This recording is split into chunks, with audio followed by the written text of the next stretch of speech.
Dios bendiga, mis amados del canal Rabá Semach, la abundancia de toda buena semilla, la abundancia de Dios. Estamos iniciando este compartir del Tanaj, de toda la Biblia, y hemos meditado en qué tema pudiéramos ir revelando algo que Dios nos ha venido dando, o dar algo que Dios nos ha venido revelando a través de todo el estudio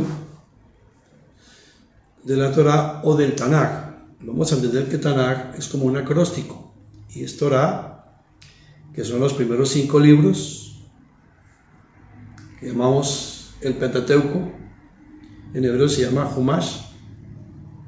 Después vendrían los profetas o los Nevim, y después los escritos o los Ketubim.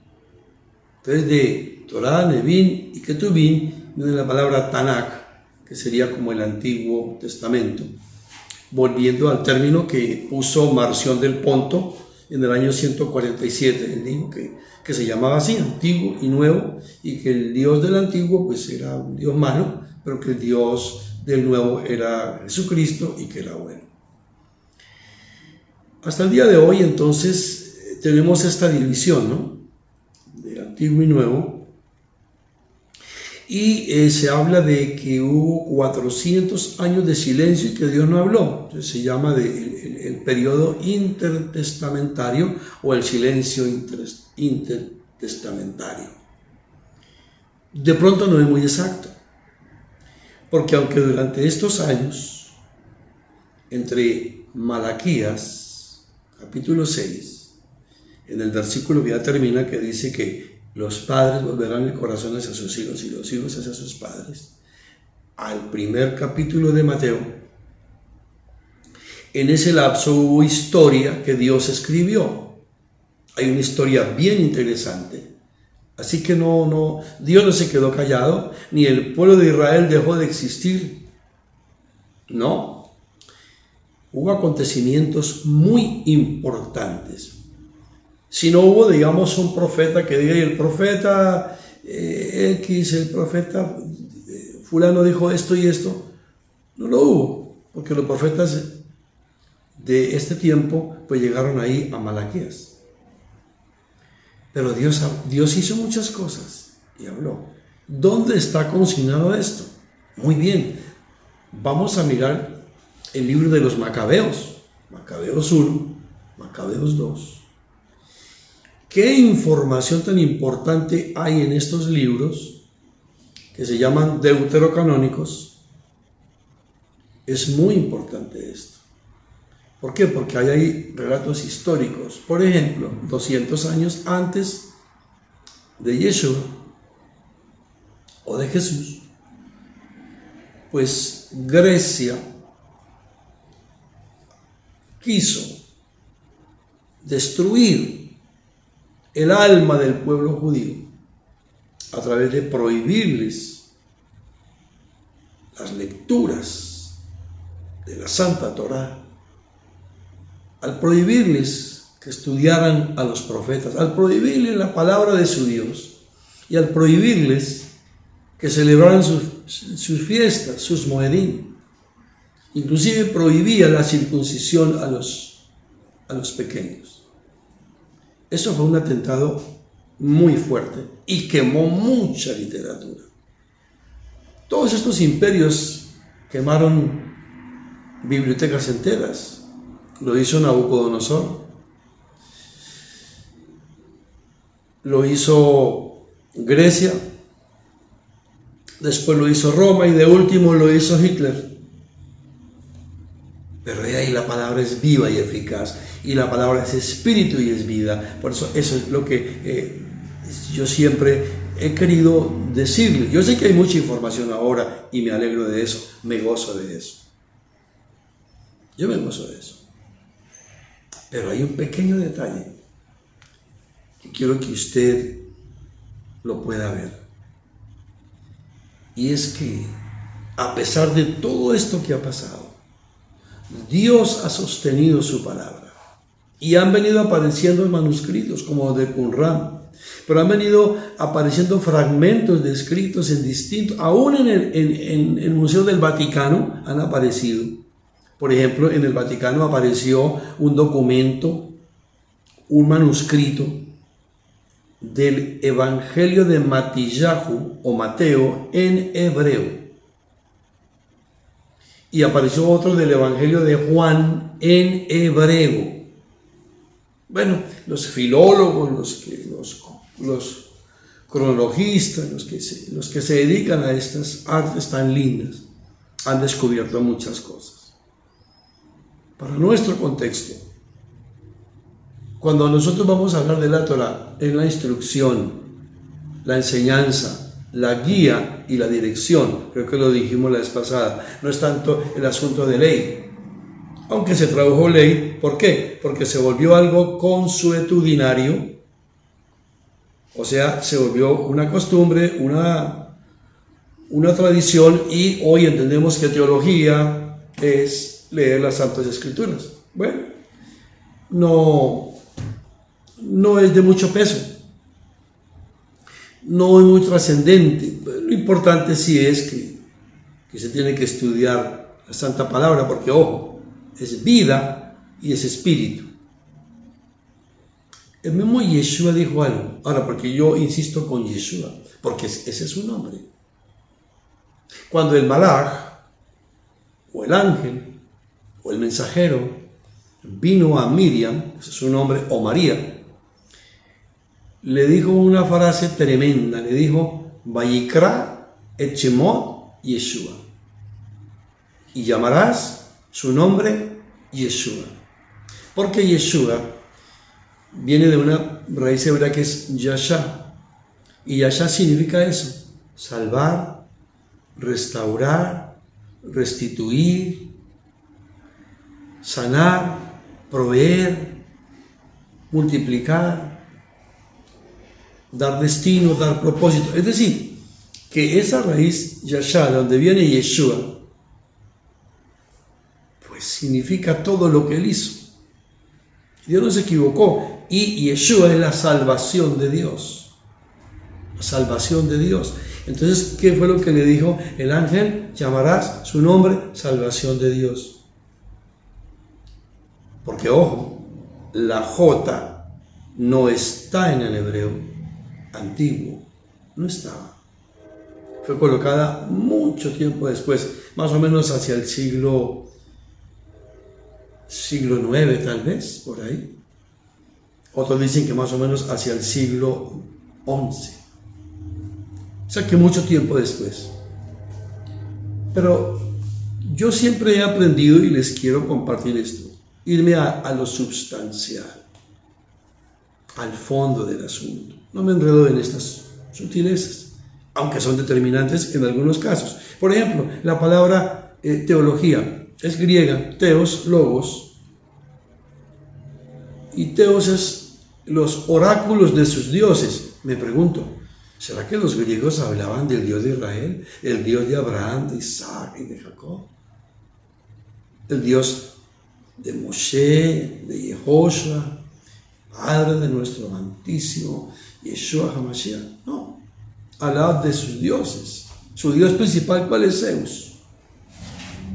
Entonces podría decir que teología, según la definición griega, pues sería oír la voz de sus dioses, sus oráculos.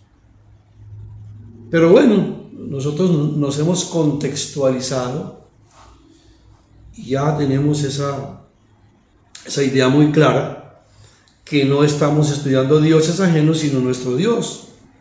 Ahí es donde viene lo substancial, lo determinante. Esto más o menos por dar una claridad. Pero si nos centramos en este estudio, vamos a entender la magnitud de lo que es el Tanaj. ¿Y Tanaj qué es? Es un acróstico, que es Torah, los 5 primeros libros. Luego venían los Nevim, que son todos los profetas. Dicen que hay profetas mayores y menores, pero mayores y menores es porque algunos escribieron más, sus escritos fueron más largos y otros más pequeños. No podemos comparar. Por ejemplo, lo que escribió Joel con lo que escribió Jeremías. Son mucho más extensos lo de Jeremías o lo de Isaías que lo que hizo, por ejemplo, Sofonías. Pero el contenido profético es toda una línea de revelación y va perfectamente encajada con la Torá. Y no se puede desvirtuar. Yo veo gente que dice, no, es que el Antiguo Testamento, eso es para los judíos y la ley. Pero qué tremendo. Pero es mejor Jesucristo y el Nuevo Testamento y Pablo.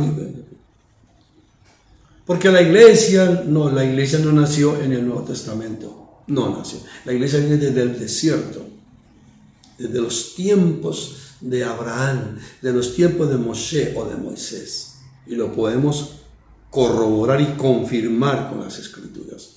Una cosa que yo les quiero pedir a todos mis amados, a todos mis amaditos, los que van a seguir este canal de Rabá Semá, es tengan el espíritu de los bereanos, los de Berea. Cuando Pablo iba y les enseñaba algo, los de Berea no se quedaban con eso, investigaban a ver si lo que Pablo decía era cierto o si él estaba fallando. Es muy importante que lo hagan, muy importante. Si ustedes lo hacen, van a adquirir mucho conocimiento. Dígalo el que lo diga. Hay gente que está muy preparada, sabe mucho. Bueno, yo oigo algo bonito también, otro consejo, que no lo digo yo, lo dijo Rabí Shaul o Pablo. Escudriñelo todo y retenga lo bueno. Hay que investigar. Amados, hay que investigar, mis amaditos. Cuando usted no tenga claridad en algo, escuche completo el contexto de lo que está diciendo y después investigue. Oh, no, este hombre ya no. Pero no rechazar sin primero conocer qué es lo que está diciendo y evaluar el asunto. A ver, hermanos, dos consejitos muy prácticos. Muy bien. Vamos a iniciar un tiempo que se llama el Camino del Cordero. El Camino del Cordero. Y en su desarrollo vamos a implementar partes históricas y partes teológicas o doctrinales. Vuelvo a decir, si usted se quiere buscar un contexto, empiece a estudiar esos libros deuterocanónicos. Macabeo tiene mucha información, mucha historia que encaja perfectamente con lo que usted está leyendo, con lo que se lee. O sea, lo principal es que cuando usted esté leyendo el Nuevo Testamento y Pablo esté diciendo algo, usted entienda qué es lo que él está diciendo y de dónde sacó él eso. Porque Pablo no se guiaba por las cartas que él daba a Tesalónica, las cartas que él dio en Éfeso o en Filipos, no, o en Roma o en Galacia. No, porque las cartas estaban escribiendo.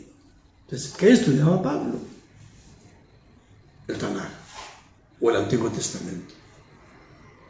Y si Jesús dijo un día, Yeshua dijo, ni se les ocurra pensar, cuando él dice estas cosas, habían escribas, habían fariseos, estaban sus discípulos, y les dijo, ni piensen que yo he venido a hacer levatén. Esa es una palabra hebrea. O sea, ni se les ocurra pensar que yo he venido a anular, a quebrar o a romper la Torá, los mandamientos de Dios, sus preceptos y estatutos, entendiendo que hay 10 mandamientos en la base, pero después vienen preceptos, son 613 mandamientos, todos son mandamientos, pero hay unos que nos obligan a todos, pero hay, por ejemplo, los preceptos, no solamente para los sacerdotes y levitas o los servidores del templo. Estatutos eran diferentes, habían unos para mujeres, otros para hombres, otros para ancianos, otros para extranjeros. Yo tengo que entender eso. Es como los profetas. Hay profetas que escribieron para el reino del norte, o la casa de Efraín, o la casa de Israel, o las 10 tribus que se quedaron al norte. Y hay profetas que escribieron para Judá, o el reino de Judá, que estaban solamente 2 tribus, Judá y Benjamín. Entonces lo que escriben para el reino del norte no es lo mismo que para Judá. Es como las cartas del apóstol Pablo, o de Rabbi Shaul, que es un hombre hebreo. Lo que él escribe para los de Galacia no es lo mismo para los de Corinto, porque él en cada ciudad establecía lo que se necesitaba. Si usted lee las cartas a los Gálatas, es lo que estaba ocurriendo en Galacia, en esa provincia. Y cuando él escribe lo de Corintios, es lo que estaba sucediendo ahí, en esa provincia. O en Tesalónica, que es una carta hermosísima. Es lo que estaba pasando en Tesalónica, y ahí viene Tesalonicenses. O en Éfeso, Efesios. Cada carta es específica, puntual, exacta, no aplica para todo. No hay generalización, no la hay. Nosotros, bueno, queremos verlo así como un panorama. Bueno, se puede para entender qué dijo aquí, cómo aplica lo de aquí, pero cada contexto de las cartas de Pablo tiene su aplicabilidad, y estaba resolviendo un asunto de ese territorio, circunstancias, de modo, de tiempo, de lugar, con efectos sociales, con circunstancias socio-religiosas, vamos a llamarlo así, aún sociopolíticas. Porque entendiendo que todo esto estaba bajo el dominio de Roma. Usted mira, a ver, déme un ejemplo muy claro. Cuando el apóstol Pablo salió de viaje y empezó a visitar estas regiones, o sea, cuando Pablo llega a estas provincias, ya habían gentiles en las sinagogas. Y habían mujeres en las sinagogas. Los rabinos no tenían problema con recibir gentiles. Entonces no es exacto que el apóstol Pablo llevó los gentiles a la iglesia. No es verdad. Porque 180 años antes de Yeshua, en la dispersión, los judíos de la dispersión, los que estaban habitando en provincias que dominaba Grecia y que después entró Roma a dominar, en esas sinagogas o en esas Keilah, la palabra Keilah viene de Kahal o Keilah, que eran las congregaciones donde se reunían ellos, que tiempo después pasó al griego y se llamó eclesia, y hoy iglesia, pero es la congregación. Así que cuando usted dice, vea, yo voy a la iglesia, bien podía decir, yo voy a la sinagoga. Era una congregación, y la congregación más grande en toda la historia de la humanidad la tuvo Moshe o Moisés en el desierto, más o menos 3.6 millones de personas, contando niños, ancianos, mujeres. Por eso cuando Dios está hablando en el monte Sinai, wow, ahí había una super congregación. Entonces, fíjense que sí hay un marco político. Cuando en el libro de Hechos de los Apóstoles, en el capítulo 15, el primer concilio, el concilio de Jerusalén, fue un concilio judío, ahí no habían gentiles, pero se estaba debatiendo la legalidad de los gentiles, porque cuando Pablo llegó, como ya los encontró ahí, y se dio cuenta que ellos en cierta forma eran un poquito marginados, él dijo, no, aquí hay que encontrar un estatus legal para los gentiles, que ellos pertenecen a la comunidad judía. No así los prosélitos, porque los prosélitos eran gentiles que ya habían entrado, pero que se habían asimilado completamente al Dios de Israel y a todas las doctrinas, incluso rabínicas. Pero había gentiles que no, pero querían oír. Entonces Pablo dice, hay que mirar a ver cómo ellos tienen el estatus. Entonces ya dijeron, bueno, hay que imponerles ciertas normas. Bueno, hay que leer todo ese pasaje de Hechos capítulo 15. Pero él, para resolver el asunto, va a la Torá.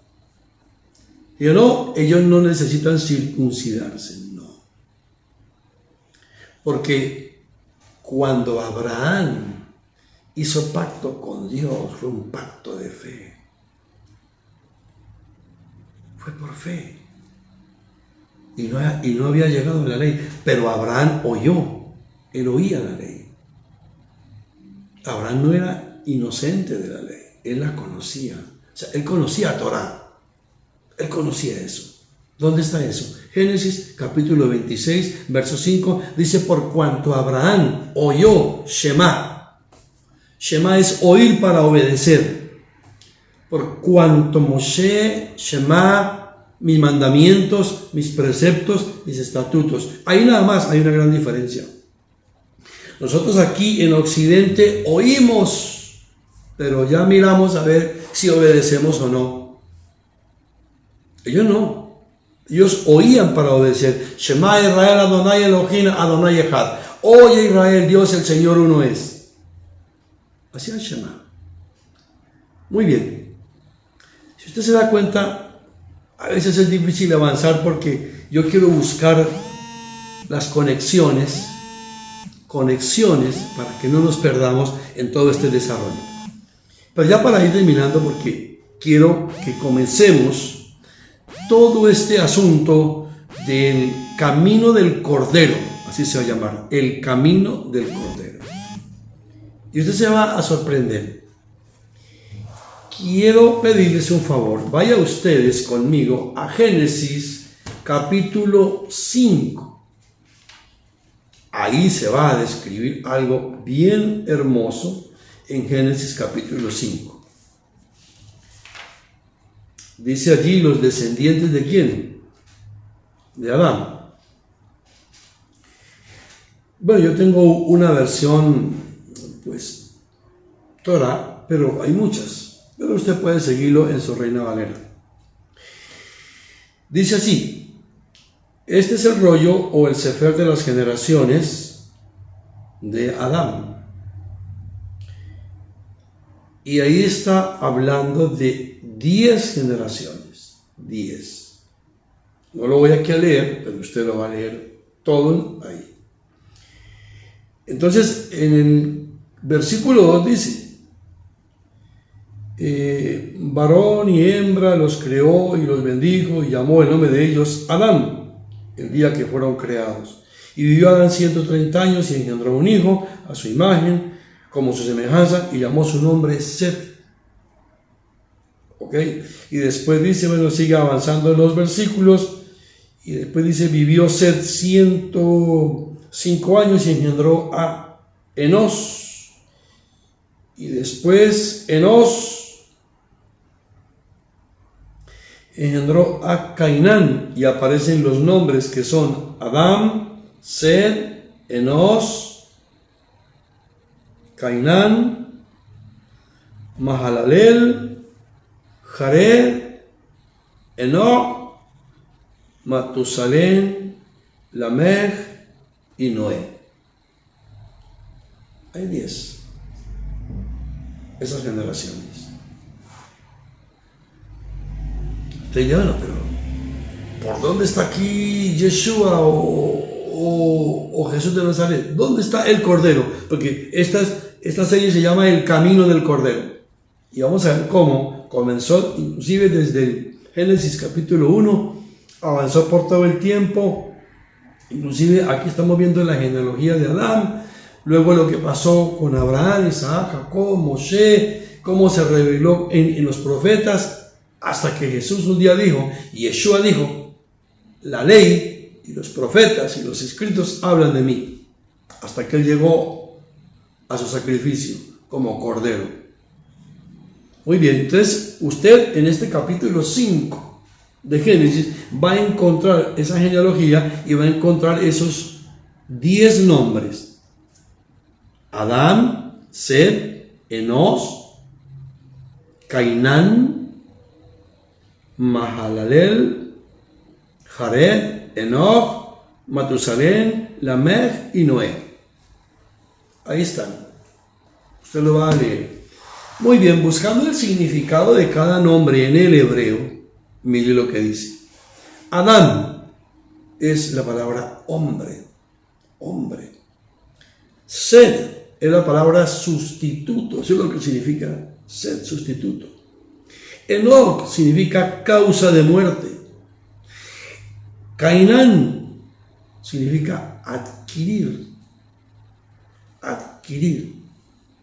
Mahalalel significa exaltar a Dios o exalta a Dios. Jared, descender. Enoc, enseña, enseña. ¿Verdad, hermano? Matusalén, su muerte enviará. Y Lamec, prominente. Y Noé, reposo. Entonces, si usted suma esto que dice, hombre, sustituto, causa de muerte, adquiere, exalta a Dios, desciende, enseña, su muerte enviará o su muerte traerá prominente reposo. Ahí está el ministerio de Yeshua. ¿Qué se reveló? Hombre, sustituto, Yeshua, adquiere la causa de muerte, que es el pecado, exalta a Dios, descendió y enseña que su muerte traerá el prominente reposo. Eso significan esos 10 nombres. La redención eterna a través del Cordero de Dios. Esos 10 nombres de las 10 generaciones, eso es lo que traducen. Ahí está. Todo lo que el Señor Yeshua o lo que Jesucristo hizo. Repito, dice, hombre sustituto Yeshua adquiere la causa de muerte, que es el pecado, pero exalta a Dios, desciende y enseña que su muerte traerá prominente reposo. Y ya di los significados de cada nombre. Adán, hombre, ser sustituto, Enos, causa de muerte, Cainán adquiere, Mahalalel exalta a Dios, Jared descender, Enoch enseña, Matusalén su muerte enviará o su muerte traerá, Lamec prominente y Noé reposo. Entonces sí está ahí.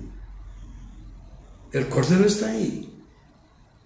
Por eso la gente dice, no, es que el Antiguo Testamento es pura ley. No. Ahí vemos la gracia de Dios también.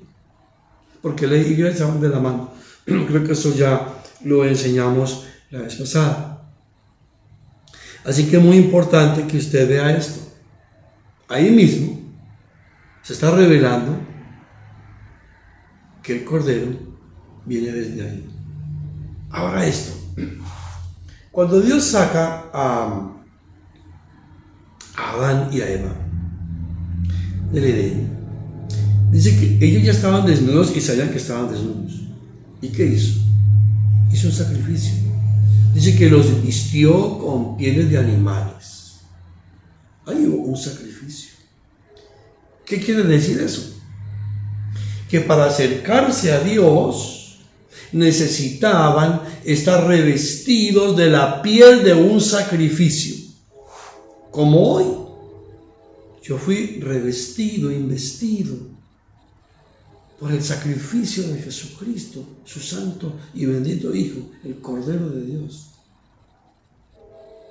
Cada pasaje, vamos a mirar eso. Wow, ¿cómo es eso? Sorprende. Dice, el camino del Cordero. Para entender que lo que Dios hizo, lo que escribió en el Antiguo Testamento, lo que llamamos Antiguo Testamento, pero es el Tanaj, en la Torah. Mire, en la Torah está visible Yeshua. Bueno, ya lo vemos aquí, en este capítulo 5. Amén, hermanos. Aquí comenzamos. Así que el camino del Cordero, ya vemos en una sola genealogía, está descrito la función del Cristo de Nazaret, de Yeshua HaMashiach. La salvación de Dios, el ungido. Eso es lo que dice Yeshua HaMashiach. Salvación de Dios, el ungido.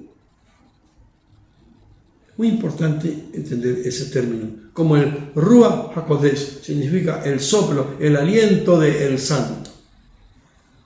Cuando Dios hizo ese muñequito, insufló, lo llenó, como dar aire boca a boca, y lo llenó del Zoe, de la vida de Dios. Es la palabra Nefesh, o alma, pero alma en el hebreo es Nefesh, que significa eso, vida, existencia, el ser. Así que, mis amados, vamos a continuar en la próxima. Yo quiero hacer videos muy cortitos, pero quiero que usted se lleve esto de Génesis capítulo 5. Mira, ahí ya está totalmente revelado. Y en el sacrificio de Adán y Eva, o sea, cuando Dios sacrifica y los viste a ellos y les da una sentencia, y les dice: ahora comerás el pan de la tierra y después morirás. ¿Sí le dijo así o no le dijo así? Le dijo: ahora comerás, con el sudor de tu frente trabajarás, comerás el pan con sudor y después morirás. Eso le pasó al Señor Yeshua. La noche antes de morir, Él compartió pan, comió pan con sus discípulos, pan y vino.